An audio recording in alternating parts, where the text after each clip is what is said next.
योगी राज में यूपी में चमत्कार हुआ है। बहन बेटियां भी सुरक्षित और दंगा मुक्त राज्य का तमगा भी योगी सरकार को मिल गया है। और ये मैं नहीं कह रहा, और ये कड़क की टीम भी नहीं कह रही है, ये कह रहे हैं आंकड़े। और किसके आंकड़े? ये आंकड़े हैं एनसीआरबी के। नमस्कार, मैं हूं यतेंद्र शर्मा और कड़क की बात कही में मैं आपको बताऊंगा कि एनसीआरबी के आंकड़े क्या कह रहे हैं और क्यों योगी राज की तारीफें चीख चीख कर वो कर रहे हैं। इससे पहले मैं आपको एक घटना याद दिलाता हूं। 16 सितंबर 2021, इस दिन प्रधानमंत्री नरेंद्र मोदी का वो दिया हुआ बयान आपको याद होगा, जिसमें उन्होंने योगी सरकार की तारीफें खुलकर की थी।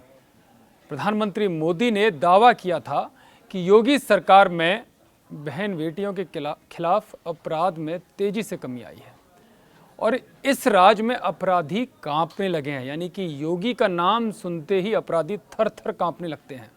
प्रधानमंत्री मोदी का ये बयान था।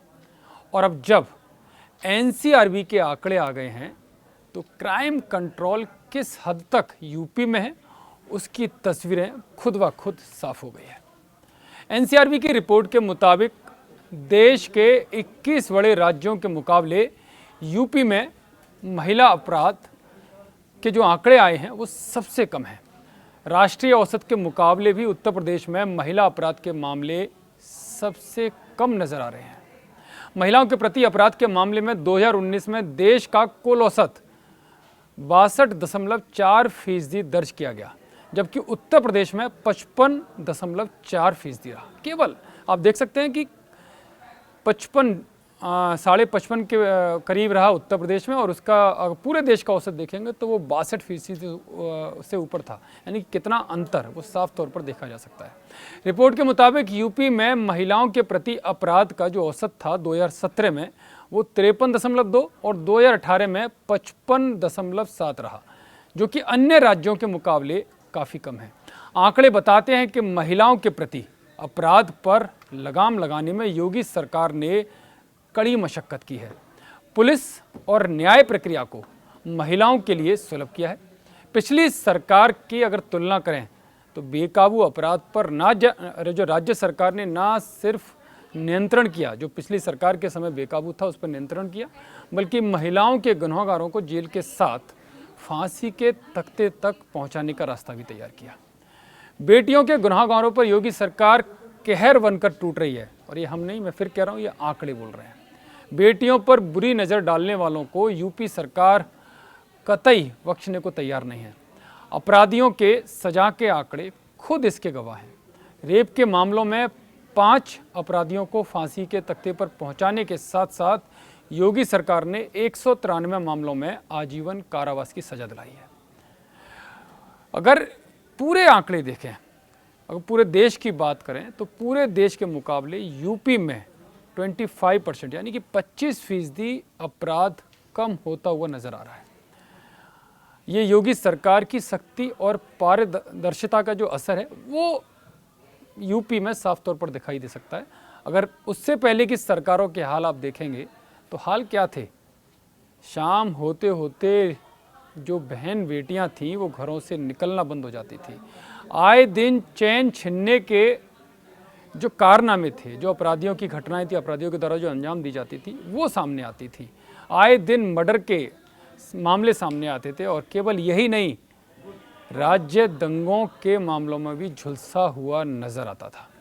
अब दंगों की बात की है तो दंगों के भी मैं आंकड़े आपको बता देता हूँ। मैं आंकड़े दंगों को लेकर उत्तर प्रदेश के आपको बताऊं, उससे पहले अभी हाल में ही घटी बरेली की घटना को आप देख लीजिए। किस तरह से वहाँ पर बड़ा दंगा कराने की प्लानिंग की गई। जो जानकारी आई, जो पुलिस ने जो खुलासा किया, उसके मुताबिक जो तौकीर रजा थे उन्होंने 300 से ज़्यादा मस्जिदों में, जो वहाँ 5 क्षेत्रों में जो मस्जिदें थी उनमें 100 लोगों को इकट्ठा करने का निर्देश भेजा। और उनके जो भरोसेमंद सिपह सलार थे, यानी कि जिहादी मानसिकता के जो लोग थे, उन्होंने उन निर्देशों को फॉलो करते हुए 100 लोगों को जो एक तरह से आताताई का काम करते, उनको मस्जिदों में बुलाया जुमे की नमाज पर। क्योंकि मामला क्या था? आई लव मोहम्मद के नाम पर किस तरह से पूरे देश में दंगा फैलाया जाए, उसकी एक पूरी बड़ी प्लानिंग की गई थी, क्योंकि तौकीर रजा खुद मुसलमानों का रहनुमा बनना चाहता है और उसने उसके लिए एक अपनी पॉलिटिकल पार्टी भी बना रखी है। तो ऐसे में वो उस मुस्लिम वोट बैंक पर उसकी जो नज़र थी, तो ऐसे में उसका फ़ायदा उठाया जा सके, उसे इससे बढ़िया मौका कोई और नहीं लगा।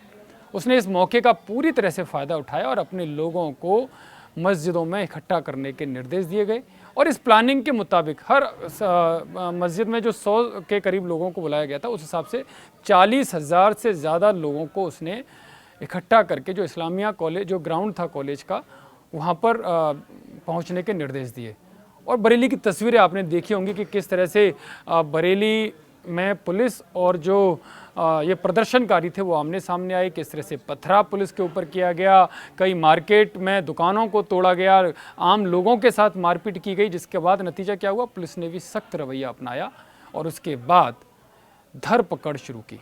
और उसने एक के बाद एक जो खुलासे हुए, वो खुलासे बेहद चौंकाने वाले थे कि किस तरह से बरेली को और ख़ासकर पूरे उत्तर प्रदेश को दंगों में झोंकने की साजिश रखी गई थी अपने मकसद को पूरा करने के लिए।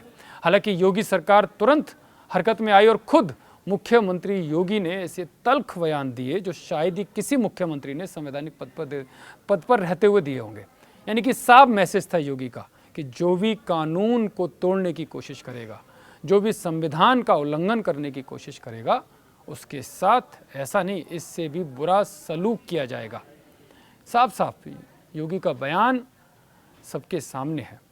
और उसके बाद पुलिस ने फिर धरपकड़ शुरू की। और उसके बाद तो अभी आज की भी मैं बात करूं तो 2 जो इसमें गुनाहगार सामने आए, जो 2 आरोपी सामने आए, उनको पकड़ा, उनका एनकाउंटर, जब उन्होंने भागने की और पुलिस पर फायर करने की कोशिश की तो एनकाउंटर से भी नहीं हिचकिचाई और हाफ एनकाउंटर, यानी कि उनके पैर में गोली लगी और उनको गिरफ्तार किया बरेली पुलिस ने।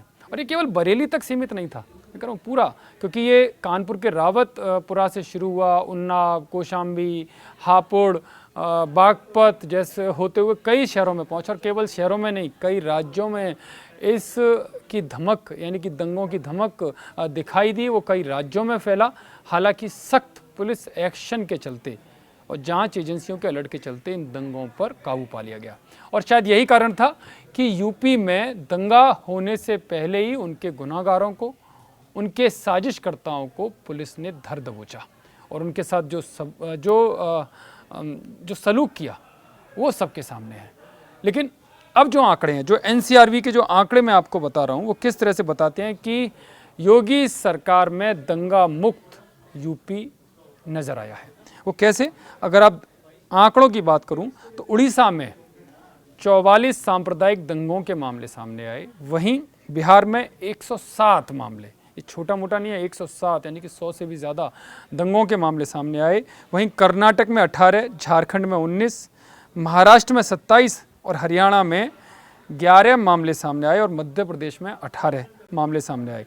दिल्ली की बात करें, देश की राजधानी दिल्ली की, तो वहाँ पर भी 7 मामले सामने आए। ये 2023 के आंकड़े एनसीआरबी ने पेश किए हैं। वहीं तमिलनाडु में 6, गुजरात में 5, राजस्थान में 1 और उत्तर प्रदेश और उत्तराखंड भी इसमें शामिल है। इनमें एक भी दंगे का मामला सामने नहीं आया। और उसका रीज़न क्या था? उसका रीज़न था सख्त कार्रवाई, यानी कि साफ तौर पर मैसेज कि धर्म के नाम पर किसी को भी बख्शा नहीं जाएगा और कोई भी हो उसको उसी तरह से उसे ट्रीट किया जाएगा। तो जानकारी के मुताबिक पुलिस ने आज जिन 2 आरोपियों का हाफ एनकाउंटर किया वो भी सामने है। उनके नाम इद्रिस और इकबाल हैं। दोनों शाहजहाँपुर के रहने वाले हैं, जिन्हें घायल हालत में उपचार के लिए हॉस्पिटल में एडमिट करा दिया गया है। लेकिन दोनों के पास से पुलिस को हथियार भी मिले हैं। इन पर 26 सितंबर को इस्लामिया इंटर कॉलेज इलाके में दंगे के दौरान पुलिस पर फायरिंग करने के साथ साथ एक सिपाही की सरकारी एंटी रॉयट गन लूटने का भी आरोप है। ये मैं आपको इस वजह से बता रहा हूँ क्योंकि आप इस साजिश की तस्वीर अगर ये सफल हो जाती तो उसके बाद दंगों की तस्वीर पूरे प्रदेश में किस तरह की होती वो आप समझ सकते हैं, सोच सकते हैं।